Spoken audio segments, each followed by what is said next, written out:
Hello and welcome to Off the Press, where we analyse stories making headlines on our national dailies. I'm Mariana Cohn, and my guest today is Ekene. Ekene always is here with us. Apparently, I have been missing out on the gist on the morning shows, but it's good to have you, Ekene. Yeah, it's a pleasure. It's interesting. So we have the Punch newspaper, we have the Nation, we have Sun, we have This Day newspaper, and of course we have sports, which is very interesting because you know what, Nigeria won. But before we go into that.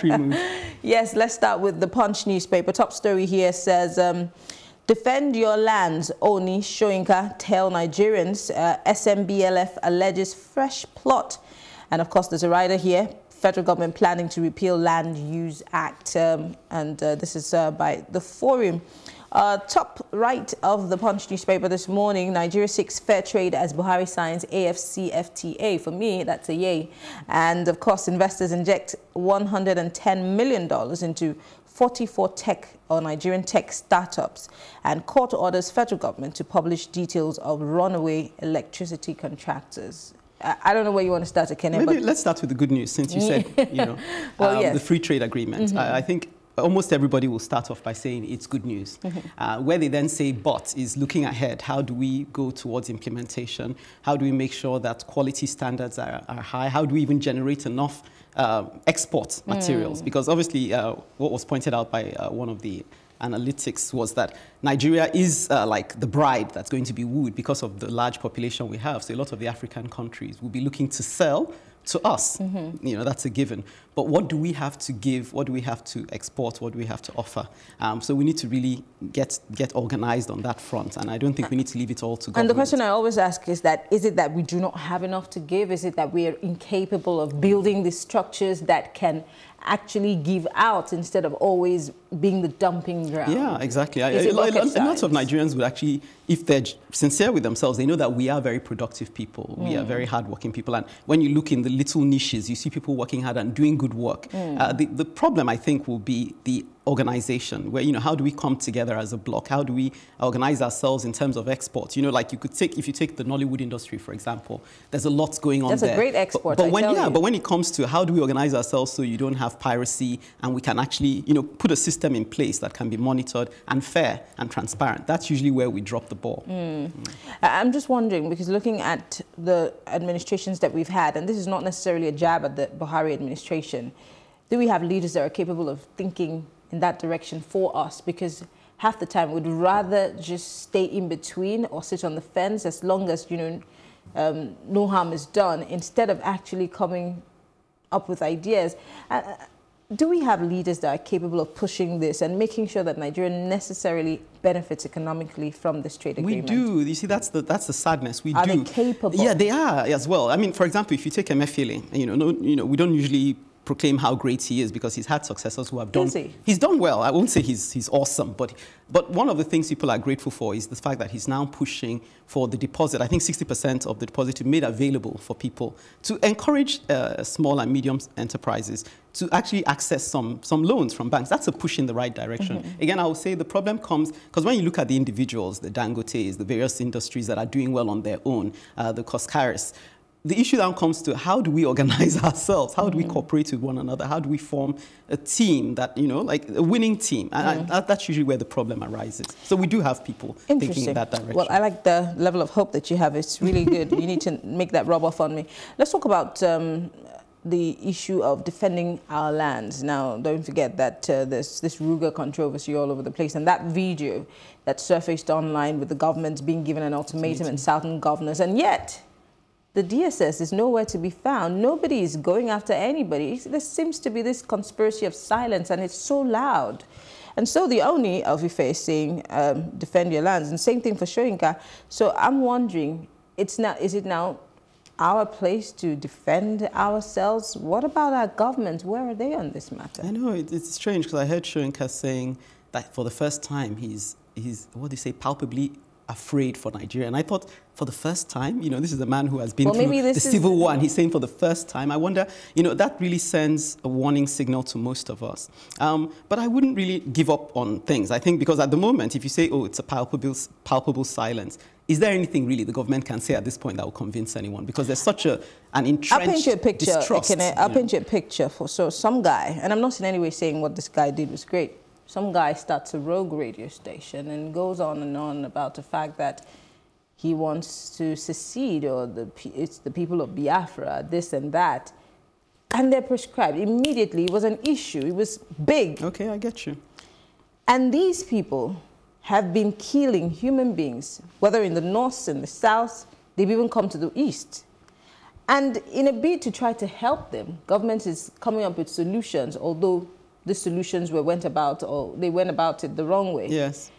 And yet they're coming out to say, well, and this thing is the issue of land is domiciled with states, and states have the right to say no or yes. Yes. So why the ultimatum? But he comes out with a video warning and giving us an ultimatum, and nobody has said anything. No, you see, it's funny. Last night, last night, I don't know how much time I have to expound on this, but last night I chanced upon an interview I did in 2016, when this issue came up, and was very rife in the southeast, then based in Enugu State.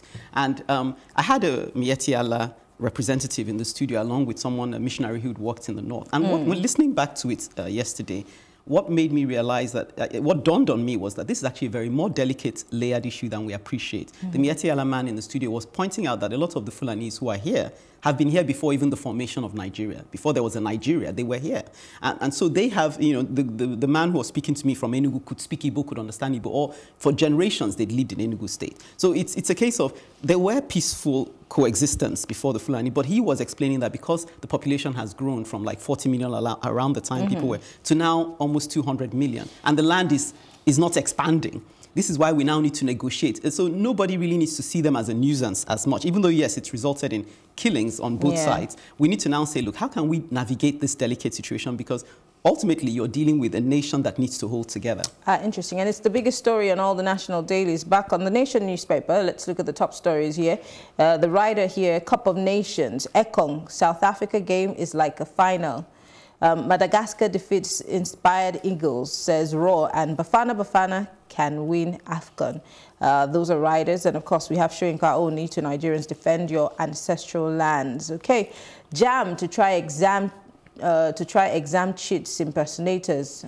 So all the people that have been writing JAM for people. The writing is on the You're wall. about to meet your Waterloo, I guess.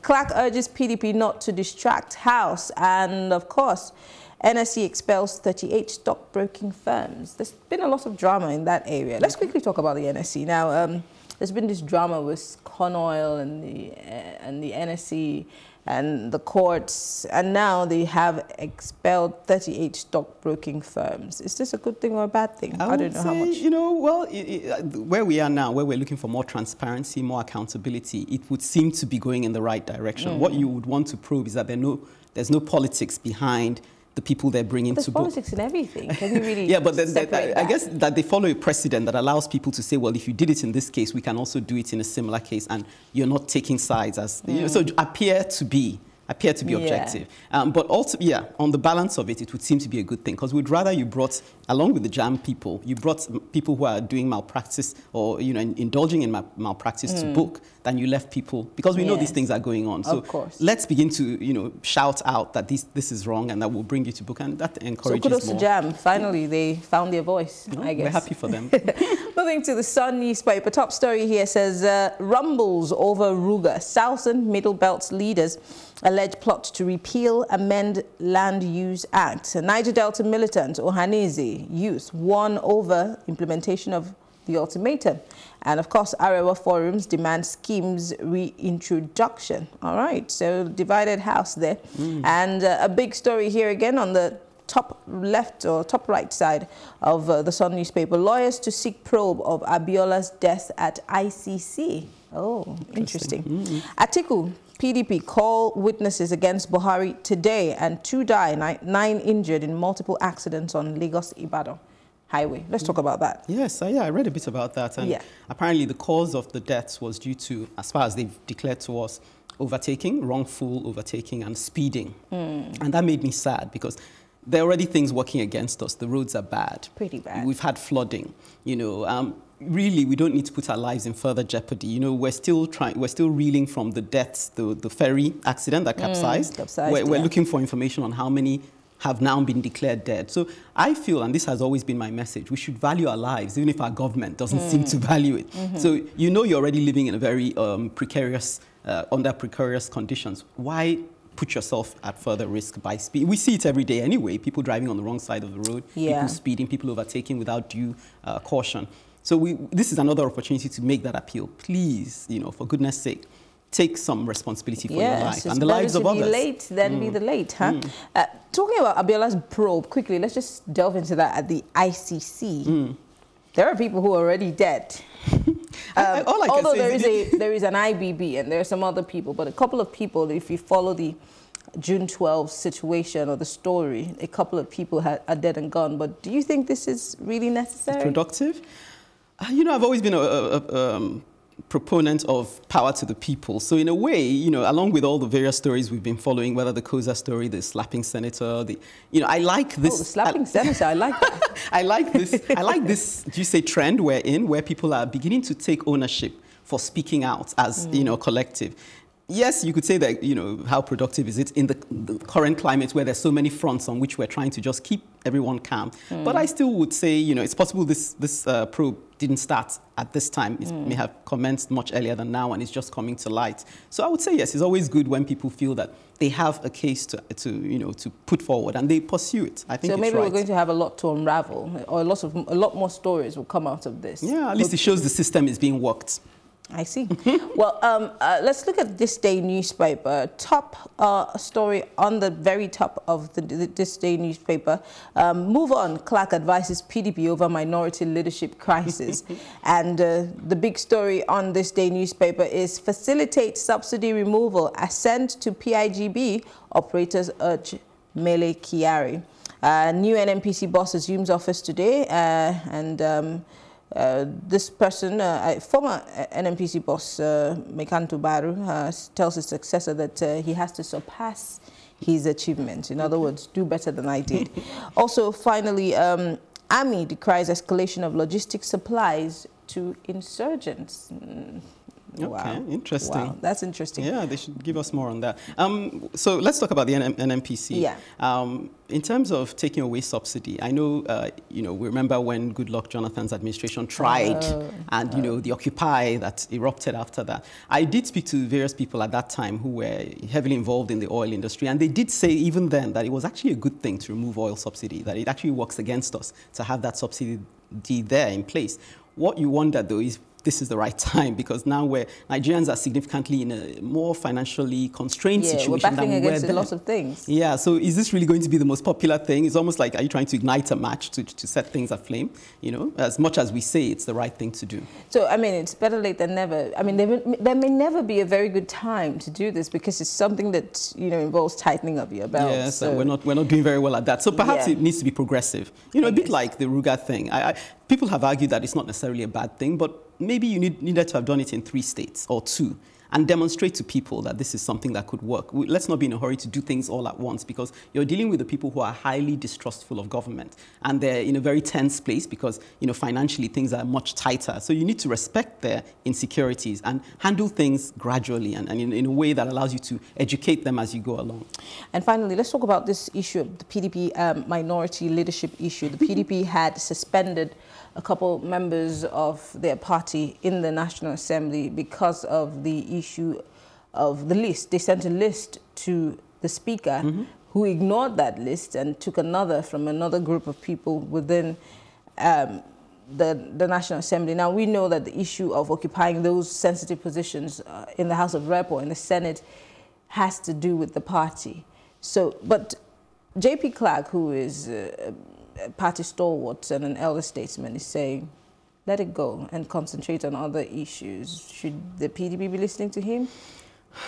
I guess, you know, like you say, because of his position and his status, you'd like to say, why is he saying this? Essentially saying that this isn't the big fish. But it is troubling that Gbajabiamila chose to play politics with this particular matter, because people you've heard speak about it say, look, the typical line is to let the minority parties select its minority leadership. Why are you, even this little area, you could be gracious, you're creating politics around it. So we really haven't understood why he's choosing to toe that line. Could it be that, something similar happened to him in the so last assembly, so he's being petty about it? So then that shows us the angle, because we had hoped he would rise above petty politics. We had even hoped that, because some have even implied that he's singing to the tune of his godfathers. I had hoped he wasn't that kind of a person. So if he's beginning to show those signs, then it isn't encouraging at all for us. So the least we can expect is some level of maturity. So if Gbajabiamila isn't showing that, then perhaps Clark is appealing to the PDP and say, look, rise above this. Show some level of maturity. Your chance will come. I guess so. Well, finally, let's talk sports, my favorite. And on Complete Sports this morning, top right or top left of the paper, Igalo charges Eagles to remain focused, and that's our goal-sending player. He's just been scoring all the goals and shining in AFCON. Ekong Lord Super Eagles character, and Eagles pocket $37.5 thousand each for victory between them and Cameroon. So one person has $35,000. Wow, some people are making money. I want to marry a footballer sometime soon. Okay, still in Complete Sports, Raw, South Africa will be very difficult. Super Eagle coach warns players. Bafana coach canvasses Egyptian fans' support. We need more supporters on the field. But let's talk about Nigeria's victory. I know. I'm excited for that one. Although I had to eat crow.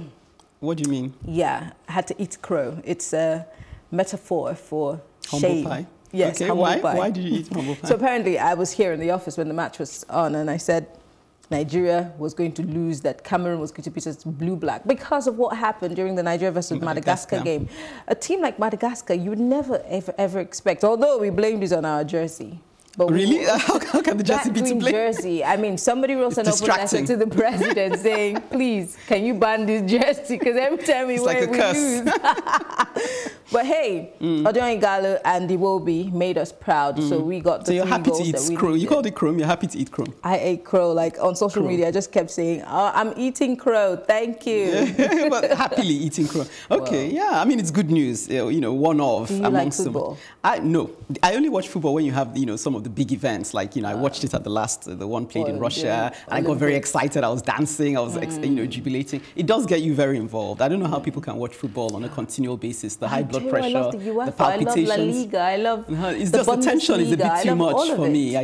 You can barely sit down, so I'm really not able to keep myself. Just to keep your heart safe, the blood pressure is going up and down. But I only feel that pressure when I'm watching Super Eagles or Arsenal, my team, because but it's good news. I think it's excellent, and you mentioned that they're getting paid, which is even better news, because the last thing you want to hear is that they're still owed money. Before the Madagascar game, they were having money problems. Some of them didn't show up for training, but let's hope that we can actually get that together. Yeah, because I always ask myself, or I'm sure most people ask, where was the money allocated? And most times you'd probably get a yes. So where has it gotten lost?